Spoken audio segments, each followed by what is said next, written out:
টাকাও কম নেবে না হালা ফালায় কয় যে দেশি মুখে জামালপুর দিয়ে আনছি তুমি খুশি হয়েছো ক্যান্সারে মারা গেছেন অভিনেতা রুমি মঞ্চ ও টেলিভিশন জগতে তিনি ছিলেন পরিচিত মুখ সবার প্রিয় রুমি ভাই অভিনয় নিয়ে ব্যস্ত ছিলেন মাসখানেক আগে হঠাৎ করেই তার শরীরে ক্যান্সার ধরা পড়ে এরপর ভারতে চিকিৎসা নিতে যান সেখানে থেকে দেশে ফিরে রাজধানীর একটি হাসপাতালে চিকিৎসা নিচ্ছিলেন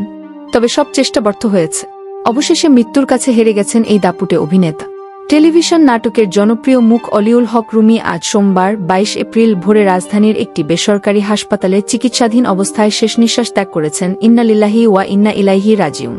অভিনেতা জিয়াউল অপূর্ব নিজের ভেরিফাইড ফেসবুক পেজে রুমির মৃত্যুর বিষয়টি নিশ্চিত করেছেন ফেসবুকে এ সংক্রান্ত বার্তা দিয়েছেন আরও বেশ কয়েকজন অভিনয়শিল্পী ও নির্মাতা অভিনয়ে ৩ দশকের বেশি সময় পার করেছেন রুমি দীর্ঘ এ পথচলায় অভিনয় করেছেন অসংখ্য নাটক ও সিনেমায় অভিনয় নৈপুণ্য দিয়ে দর্শকদের মুগ্ধ করে গেছেন পর্দায় তার উপস্থিতি বাড়তি আনন্দ দিয়েছে দর্শকদের ১৯৮৮ সালে রুমির অভিনয়ের শুরু থিয়েটার বেইলি রোডের এখনও কৃতদাস নাটকের মধ্য দিয়ে একই বছর কোনো কাননের ফুল নাটকের মাধ্যমে ছোট পর্দায় অভিষেক হয় তা টেলিভিশনের পাশাপাশি অভিনয় করেছেন সিনেমায়ও ২০০৯ সালে দরিয়াপাড়ের দৌলতী চলচ্চিত্রে প্রথম অভিনয় করেন রুমি তার অভিনীত উল্লেখযোগ্য নাটকের মধ্যে রয়েছে সাজেশন সেলিম বোকাশোকা ৩ জন makeup man Dhaka to Barishal Dhaka metro love বাপ বেটা দৌড়ের উপর আমেরিকান সাহেব জার্নি বাই বাস বাকির নাম ফাঁকি যমজ ৫ যমজ ৬ যমজ ৭ যমজ ৮ যমজ ৯ যমজ ১০ রতনের রতন চিনে ২০০ কোতবেলি ইত্যাদি সোনার শিকল কমেডি ৪-২-০ প্রেসিডেন্ট সিরাজউদ্দৌলা আকাশচুরি চৈতা পাগল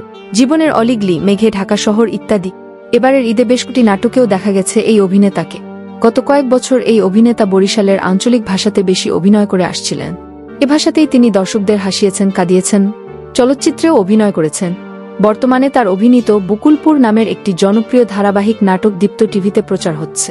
বরগুনায় জন্ম রুমির তার বাবা বীর মুক্তিযোদ্ধা আজিজুল হক মা হামিদা হক ৩ ভাই ও ৩ বোনের মধ্যে সবার ছোট ছিলেন রুমি তিনি স্ত্রী ও ২ সন্তান রেখে গেছেন এতক্ষণ সাথে থাকার জন্য ধন্যবাদ